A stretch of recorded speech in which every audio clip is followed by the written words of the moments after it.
Hey all, we're back with more Ground Zero. Etienne, how would you rate the service standards here in Singapore? It's okay, but it could be better, honestly. I agree. My own experience, however, is that, when you treat service people with respect, they tend to do a better job of serving you. Agree. Sometimes though, you encounter staff whose actions are just plain unacceptable, no matter how pleasant you are to them. Take the case of Stomper Yeo, for instance. He was having his hair cut at Bugis when the female hairstylist cut his ear really badly. He said that nobody took his injury seriously, even though he was bleeding quite profusely. A male employee attended to him for a while, then calmly went on playing his video game right there in the store. No compensation, no refund, no offer of medical care, nothing. Zilch! Most readers sided with Yo on this. Stomper Yolat 99, for example, wrote, "This is horrible. What kind of attitude and service is this? The guy went back to play his games? Good luck to all the customers who frequent this place." Stomper Zizo 7173 was equally stunned. He wrote, "You should go to hospital, make a police report, let them pay the bill." I agree, it's their fault clearly, and they should make amends. They should mend the cuts. Yeah, definitely, at least, right? I think the salon should have taken more responsibility for the customer. It seems service staff with bad attitudes are fairly common in Singapore though.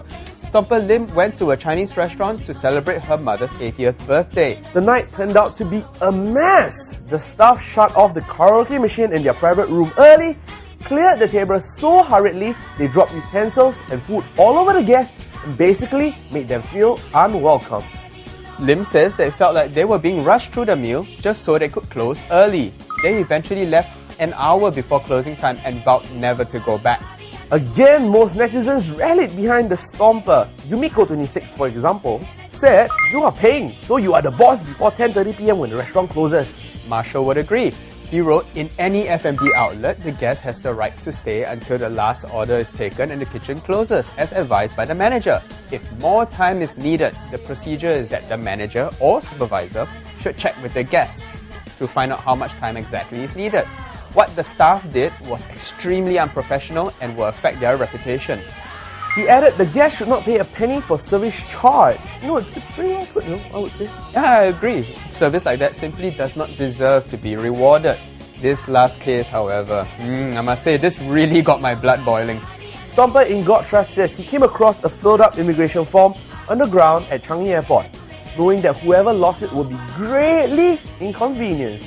He handed it over to a pair of female CERTIS CISCO guards checking nearby.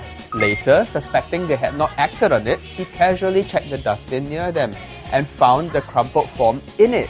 He then handed it over to counter staff. No comment put it quite as well as the mood meter this time. A whopping 88% were enraged by their actions.